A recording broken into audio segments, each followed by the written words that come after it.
অসাধারণ মজার বুটের ডালের হালুয়া। বন্ধুরা, একবার হলেও ট্রাই করুন। 2 কাপ বুটের ডাল নিয়ে নিব,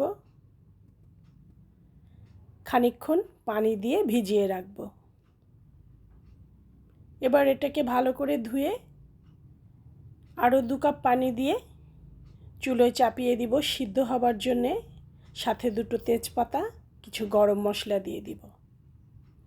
একটু নেড়ে ঢাকনা দিয়ে ঢেকে দিব। পানিটা যখন এই পর্যায়ে চলে আসবে তখন এর মধ্যে আমি 1 লিটার দুধ দিয়ে দিব। 500 গ্রামের মতো ডাল আছে আমার। মাঝে মাঝে ঢাকনাটা তুলে এইভাবে নেড়ে দিব। দুধের স্বরগুলো সাইড থেকে এইভাবে একটু নামিয়ে দিব। একটু নেড়ে নিব মাঝে মধ্যে, নিচে না ধরে যায় এটা খেয়াল রাখব। আবারও ঢেকে দিব। এবার এই পর্যায়ে চলে এলে একটা বাটিতে ঢেলে নিব, ঠান্ডা করে শিলপাটায় পিষে নিব অথবা ব্লেন্ডারে ব্লেন্ড করে নিব। এই রকম হবে। এবার একটা কড়াইয়ের মধ্যে এর অর্ধেকটা আমি ঘি দিয়ে ভেজে ভেজে ব্রাউন কালার করে নিব, ডালের গন্ধটা যাতে না থাকে।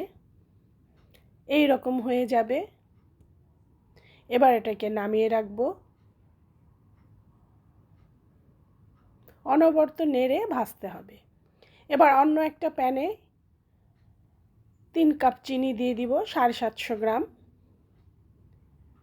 1 কাপ দুধ।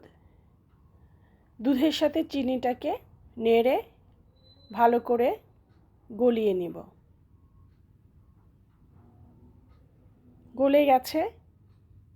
এবার ভেজে রাখা ডালটা ঢেলে দিব। নেড়ে এইভাবে মিশিয়ে নিব। আরও একটু দুধ দিয়ে দিব। এই রকম হবে। হাঁড়ির গায়ে থেকে যখন ছেড়ে আসবে তখন এটাকে নামিয়ে নিব। ট্রেতে একটু ঘি ব্রাশ করে এইভাবে ঢেলে ভালো করে বিছিয়ে দিব।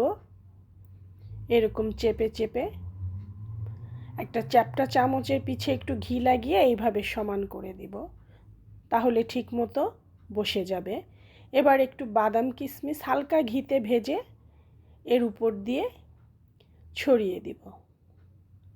ঠান্ডা হওয়ার জন্য অপেক্ষা করব। ঠান্ডা হলে পিস পিস করে ইচ্ছা মতো শেপ দিয়ে কেটে নিব। হয়ে গেল মজার ছোলার ডালের হালুয়া। ভালো থাকেন বন্ধুরা। আল্লাহ হাফেজ।